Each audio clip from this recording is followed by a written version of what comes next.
So welcome to boot camp day 3 guys. അപ്പോൾ ഈ ഒരു ഡേ 3യുടെ അകത്ത് നമ്മൾ നോക്കാൻ പോണത് സെഷൻസ് ഇൻ ഫോറക്സ് മാർക്കറ്റ് ആണ്. സോ നമ്മൾ നേരത്തെ പറഞ്ഞിട്ടുണ്ട് ഫോറക്സ് മാർക്കറ്റ് 24 hours ഓപ്പൺ ആയിട്ടുള്ളൊരു മാർക്കറ്റാണ് മൺഡേ ടു ഫ്രൈഡേ. സോ അതിന് നമുക്ക് ഡിഫറെൻറ്റ് സെഷൻസ് ആയിട്ട് ഡിവൈഡ് ചെയ്യാം. ആൻഡ് ഓരോ സെഷൻ്റെ അകത്തും ഡിഫറെൻറ്റ് പേയേഴ്സ് ആണ്, അല്ലെങ്കിൽ ആ ഒരു പേയേഴ്സിൻ്റെ ബിഹേവിയർ ഡിഫറെൻ്റ് ആയിരിക്കും ഓരോ സെഷൻ്റെ അകത്ത് വരുമ്പോഴും. അപ്പോൾ ഈ ഒരു കാര്യങ്ങൾ നമുക്ക് ഡീറ്റെയിൽ ആയിട്ട് നോക്കാം. സോ മെയിനായിട്ട് സെഷൻസിൻ്റെ അകത്തോട്ട് പറഞ്ഞ സമയത്ത് നമുക്കിവിടെ ഒരു 4 സെഷൻസ് ഉണ്ട്. Sydney, Tokyo, London, New York. Okay, ഇത് നമുക്ക് വേറെ സിംപ്ലിഫൈ വേർഷനിൽ എടുക്കാം. അതിൻ്റെ തൊട്ട് നമുക്ക് വരുന്നതിന് മുന്നേ ഈ ഒരു സിഡ്നി, ടോക്കിയോ, ലണ്ടൻ, ന്യൂയോർക്ക് അതിൻ്റെ ടൈമിങ്സ് ജസ്റ്റ് നമുക്ക് നോക്കാം. സോ സിഡ്നി മാർക്കറ്റിലോട്ട് വരുന്ന സമയത്ത് സിഡ്നി മാർക്കറ്റ് ഓപ്പൺ ചെയ്യണത് ഇവിടെ നോക്കിക്കഴിഞ്ഞാൽ ഒരു ഇന്ത്യൻ ടൈം ഒരു 1:30 AM സിഡ്നി മാർക്കറ്റ് ഓപ്പൺ ചെയ്യണത്. അതുപോലെ തന്നെ സിഡ്നി മാർക്കറ്റ് ക്ലോസ് ചെയ്യണത് ഈ പറഞ്ഞ പോലെ ഒരു 10:30 AM ആ ഒരു സമയത്താണ് Sydney market, Australian market close ചെയ്യണത്. പിന്നെ നെക്സ്റ്റ് വരുന്ന മാർക്കറ്റാണ് ടോക്കിയോ, അല്ലെങ്കിൽ നമ്മുടെ ഏഷ്യൻ മാർക്കറ്റ് അല്ലെങ്കിൽ ഏഷ്യൻ സെഷൻ എന്ന് പറയാം. ഓക്കെ, ആ ഒരു ടോക്കിയോ സെഷൻ സ്റ്റാർട്ട് ചെയ്യണത് ഈ പറഞ്ഞ പോലെ ഒരു 5:30 AM ടോക്കിയോ സെഷൻ സ്റ്റാർട്ട് ചെയ്യണത്. പിന്നെ അതുപോലെ തന്നെ ടോക്കിയോ സെഷൻ എൻഡ് ചെയ്യുമ്പോൾ ഒരു 2:30 PM ആവും ആ ഒരു ടോക്കിയോ സെഷൻ എൻഡ് ചെയ്യുമ്പോൾ. ആൻഡ് പിന്നെ പറഞ്ഞതാണ് നമ്മുടെ ലണ്ടനും ന്യൂയോർക്കും. സോ ഇതാണ് മേജറായിട്ട്, അതായത് കൂടുതൽ ആൾക്കാർ ട്രേഡ് ചെയ്യുന്ന രണ്ട് സെഷൻസ് ലണ്ടനും ന്യൂയോർക്കും ആണ്. ആൻഡ് ലണ്ടൻ സെഷൻ്റെ അകത്തോട്ട് വരുമ്പോൾ ഒരു 1:30 ആകുമ്പോൾ ലണ്ടൻ സെഷൻ സ്റ്റാർട്ട് ചെയ്യും. ആൻഡ് അതുപോലെ തന്നെ ഒരു 10:30 ആകുമ്പോൾ, മീൻസ് 1:30 PM സ്റ്റാർട്ട് ചെയ്യും. ആൻഡ് അതുപോലെ തന്നെ 10:30 PM ലണ്ടൻ സെഷൻ ക്ലോസ് ചെയ്യും. ഇന്ത്യൻ ടൈമാണ് പറയണത്. അതുപോലെ തന്നെ ന്യൂയോർക്ക് സെഷൻ്റെ അകത്തോട്ട് പോകുമ്പോൾ, സോ ന്യൂയോർക്ക് സെഷൻ സ്റ്റാർട്ട് ചെയ്യണത് എപ്പോഴാണ്? ന്യൂയോർക്ക് സെഷൻ സ്റ്റാർട്ട് ചെയ്യുന്നത് ഒരു 5:30 PM ന്യൂയോർക്ക് സെഷൻ സ്റ്റാർട്ട് ചെയ്യണത്. അതുപോലെ തന്നെ ന്യൂയോർക്ക് സെഷൻ ക്ലോസ് ചെയ്യുന്നത് ഒരു 2:30 AM ന്യൂയോർക്ക് സെഷൻ ക്ലോസ് ചെയ്യുന്നത്. സോ കൂടുതൽ വോളിയൂംസ് ഉള്ള രണ്ട് സെഷൻസ് നോക്കുമ്പോൾ ലണ്ടൻ സെഷനും ന്യൂയോർക്ക് സെഷനും ആണ്. ബട്ട് ഈ പറഞ്ഞ പോലെ സിഡ്നി സെഷനും ടോക്കിയോ സെഷൻ്റെ അകത്തൊക്കെ നല്ല വോളിയം തരുന്ന കറൻസി പേസ് ഒക്കെ ഉണ്ട്. ആൻഡ് ഈ ഒരു 4 രീതിയിലാണ് സെഷൻസിനെ മോസ്റ്റ്ലി എടുക്കുന്നത്. Okay, Sydney session, Tokyo session, London session, New York session. Okay, ഇതൊക്കെ ഓവർലാപ്പ് ചെയ്യുമ്പോഴാണ് വോളിയൂംസ് കൂടണം. അതുപോലെ തന്നെ 24 hours മാർക്കറ്റ് ഓപ്പൺ ആയിട്ടുള്ളതൊക്കെ ഇതിൻ്റെ ഒരു ഓവർലാപ്പിങ്ങും കാര്യങ്ങളൊക്കെ വരുന്നതുകൊണ്ടാണ്.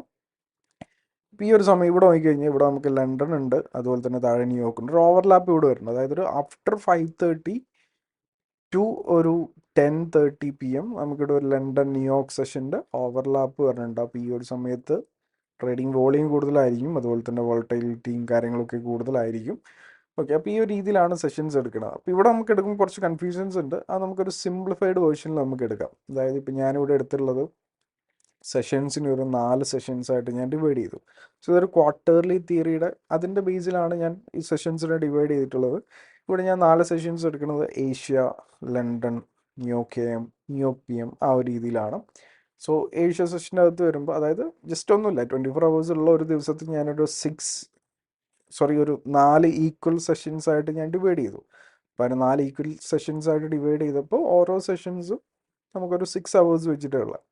ഇപ്പോൾ ഏഷ്യ സെഷൻ വരുമ്പോൾ 3:30 AM ടു 9:30 AM നമ്മുടെ ഏഷ്യ സെഷൻ വരണം. ആൻഡ് 9:30 AM ടു 3:30 PM നമ്മുടെ ലണ്ടൻ സെഷൻ വരണം, നെക്സ്റ്റ് 6 hours. ആൻഡ് അത് ലണ്ടൻ സെഷൻ ക്ലോസ് ചെയ്ത് കഴിഞ്ഞാൽ നേരെ ന്യൂയോർക്ക് AM സെഷൻ ഓപ്പൺ ആയി. അതായത് 3:30 PM ടു 9:30 PM നമ്മുടെ ന്യൂയോർക്ക് AM സെഷനാണ്. 9:30 ആയി കഴിഞ്ഞാൽ ന്യൂയോർക്ക് AM സെഷൻ എൻഡായി, പിന്നെ ന്യൂയോർക്ക് PM സെഷൻ സ്റ്റാർട്ടായി.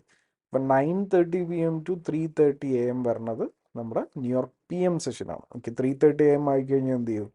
നമ്മുടെ ഏഷ്യ സെഷൻ ഓപ്പൺ ചെയ്തു. 3:30 ടു 9:30 AM ഏഷ്യ സെഷൻ, പിന്നെ again 9:30 AM to 3:30 PM London session, 3:30 PM to 9:30 PM New York AM session, and 9:30 PM to 3:30 AM നമ്മുടെ New York PM session. Okay, ഈ ഒരു രീതിയിലാണ് ഞാൻ mostly സെഷൻസിന് എടുക്കുന്നത്. ഒരു 6 hours ഉള്ള 4 ടൈം വിൻഡോസ് ആയിട്ട് ഞാൻ ഡിവൈഡ് ചെയ്യണം.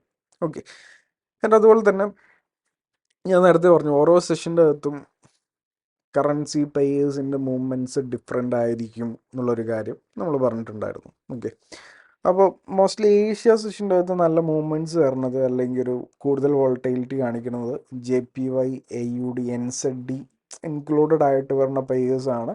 ഈ ഒരു ഏഷ്യ സെഷൻ്റെ അകത്തോട്ട് വരുമ്പോൾ കൂടുതൽ വോളറ്റൈലിറ്റിയും കൂടുതൽ പിപ്പ് മൂവ്മെൻറ്റ്സും കാര്യങ്ങളൊക്കെ നമുക്ക് കാണാൻ പറ്റുന്നത്.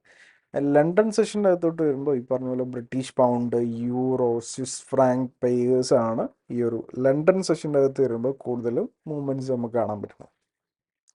അതുപോലെ തന്നെ ന്യൂയോർക്കിലോട്ട് വരുമ്പോൾ US ഡോളർ, കനേഡിയൻ ഡോളർ, ഗോൾഡൊക്കെ വരുന്ന മീൻസ് US ഡോളറും കനേഡിയൻ ഡോളറും ഇൻക്ലൂഡഡ് ആയിട്ട് വരുന്ന പേഴ്സും അതുപോലെ തന്നെ ഗോൾഡും ഒക്കെയാണ് ന്യൂയോർക്ക് സെഷൻ്റെ അകത്ത് കൂടുതൽ മൂവ്മെൻറ്റ്സ് നമുക്ക് വരണം. പക്ഷേ ഗോൾഡ് ഈ പറഞ്ഞ പോലെ ഏഷ്യ സെഷൻ്റെ അകത്ത് നല്ല മൂവ്മെൻറ്റ്സ് വരാറുണ്ട്, ലണ്ടൻ സെഷൻ്റെ അകത്ത് നല്ല മൂവ്മെൻറ്റ്സ് വരാറുണ്ട്. ഗോൾഡ് ഈസ് ഡിഫറെൻറ്റ് ബാക്കിയുള്ള പേഴ്സുമായിട്ട് കമ്പയർ ചെയ്യുമ്പോൾ.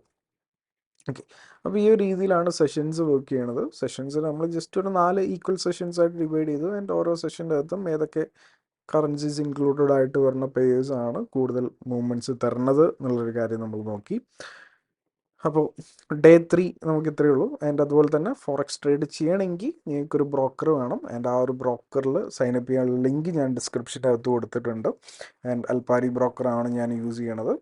ഓക്കെ, അപ്പോൾ ജസ്റ്റ് ഇതിൻ്റെ അകത്തുനിന്ന് സൈനപ്പ് ചെയ്ത് നോക്കുക. സോ സ്റ്റാർട്ടിങ്ങിൽ തന്നെ നിങ്ങളൊരു ലൈവ് അക്കൗണ്ട് കാര്യങ്ങളൊന്നും സ്റ്റാർട്ട് ചെയ്യേണ്ട ആവശ്യമില്ല. ജസ്റ്റ് ഒരു ഡെമോ അക്കൗണ്ട് യൂസ് ചെയ്തിട്ടായിരിക്കും നമ്മൾ ആ ഒരു ട്രേഡ് ചെയ്ത് സ്റ്റാർട്ട് ചെയ്യണത്. ദെൻ പതിയെ നമുക്ക് ആ ഒരു ലൈവ് അക്കൗണ്ടിലോട്ടും കാര്യങ്ങളിലോട്ടൊക്കെ പോവാം. അപ്പോൾ ഡേ 3 നമുക്ക് ഇത്രയാണ് പറയാനുള്ളത്. അപ്പോൾ ഇനി നമുക്ക് ഡേ 4 കാണാം. അപ്പോൾ ബൈ.